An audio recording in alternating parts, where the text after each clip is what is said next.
Bismillahirrahmanirrahim. Assalamualaikum warahmatullahi wabarakatuh. Teman-teman, jumpa lagi di hari Selasa, 16 September 2025.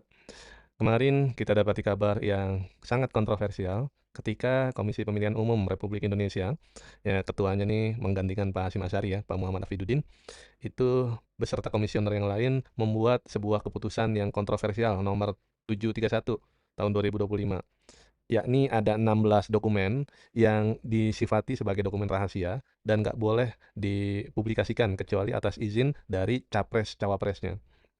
Ini sudah tahun 2025 ya, tapi cara berpikir para pejabat di negeri ini, terutama di KPU ya, ketika melahirkan putusan ini, kok bisa sih keluar keputusan yang aneh begitu ya?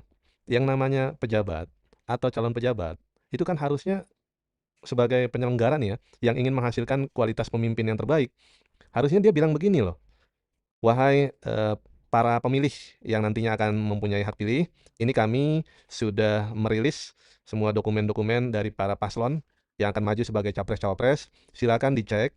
Kalau bagi yang bisa menemukan, sebuah data yang lebih valid, misalnya terkait ijazah, terkait dokumen-dokumen yang lain, silakan dilaporkan." Ini seperti sayembara aja. Misalnya akan dikasih hadiah, siapa yang bisa menemukan, kepalsuan ijazah dari paslon ini atau, calon presiden, calon wakil presiden, maka akan diberi hadiah misalnya 1 miliar.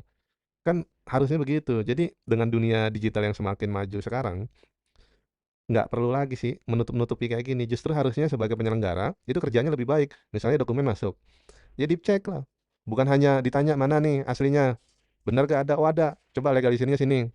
Dicek betul-betul. Jadi ada kasus-kasus misalnya yang muncul di kemudian hari seperti ijazah palsu, dokumen kependudukan palsu, atau macam-macam, itu bisa diantisipasi lebih awal karena kan KPU gerbangnya. Anggaran untuk KPU besar banget loh, ya kan? Masa untuk kualitas yang dihasilkan nggak sebesar dana yang diterima, puluhan triliun.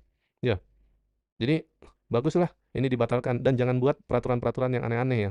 Nanti jangan memancing kemarahan publik dengan membuat aturan yang nggak masuk akal.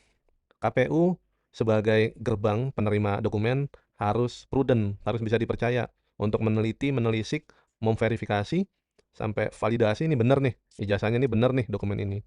Kecuali kalau terkait misalnya rekam medis itu kan di mana-mana di rumah sakit kita nggak boleh nggak cari tahu atau pihak rumah sakit nggak boleh membuka kan kecuali untuk kepentingan tertentu. Itu masih masuk akal. Tapi kalau yang sifatnya pribadi-pribadi kayak ijazah, KTP, harta kekayaan, macam-macam ya harus dibuka namanya calon pejabat. Begitu nggak menurut teman-teman? Kalau semuanya serba tertutup gimana? Silakan teman-teman tuliskan di kolom komentar apa komentarnya. Kita saling berbagi diskusi ya. Terima kasih yang sudah membersamai. Wassalamualaikum warahmatullahi wabarakatuh.